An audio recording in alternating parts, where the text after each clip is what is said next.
Good morning, everybody. Thank you for joining me today as we actually get to the text of the book of Jonah. If you want to follow along, we'll be there starting in the first chapter of this little book. And familiar story, but as I said yesterday, I'm not sure that we often we know the story, but I'm not sure we take in the complete meaning. Story so interesting, the story so fantastic that I think sometimes we read this book and get caught up in the fantastic and miss what God is saying as part of in the letter in the book itself. So, beginning in verse 1 says, "Now the word of the Lord came unto Jonah, the son of Amittai, saying, Arise, go to Nineveh, that great city, and cry against it, for their wickedness is come up before me." Everything else we're going to talk about in the book of Jonah starts right here, comes from this opening directive of God to Jonah to go to Nineveh and to preach. Very clear. One of the things I think Jonah certainly can't say is that he didn't understand. About as plain as you could make something. Go to Nineveh, cry against it. That is very clear.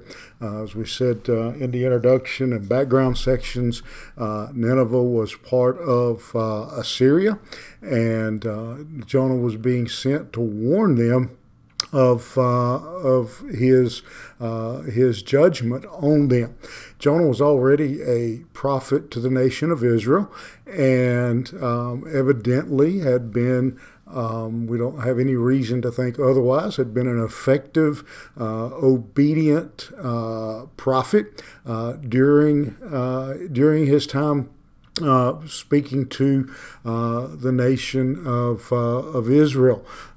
He was living in a time when Israel was very strong, both militarily, and economically, and God was being very good to the northern kingdom of Israel. Had many blessings coming their way, and that was the time that Jonah was ministering to them.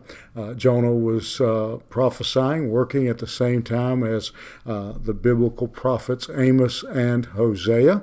And so in the middle of that, Jonah is given the unthinkable directive of going to Nineveh.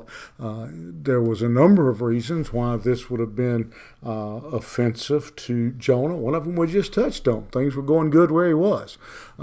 He was very comfortable. Things were going well in Israel, and so why leave?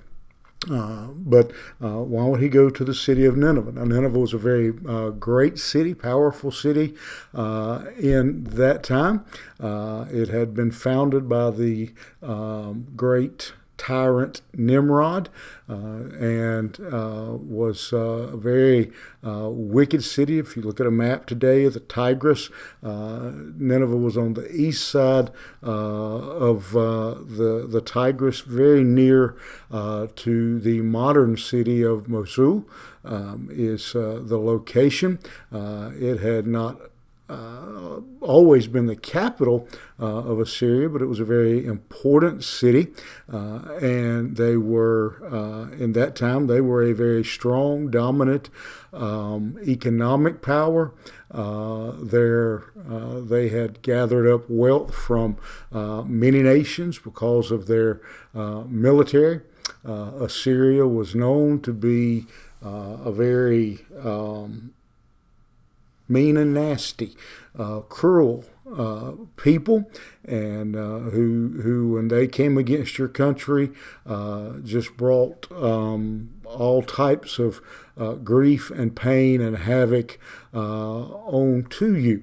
Again, they were recognized as an extremely wicked people.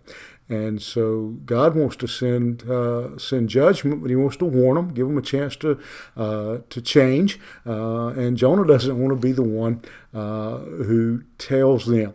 And so as we open our study of the book of Jonah, we begin with a very hard lesson that many people learn as they serve God, and that is God doesn't always send us where we want to go.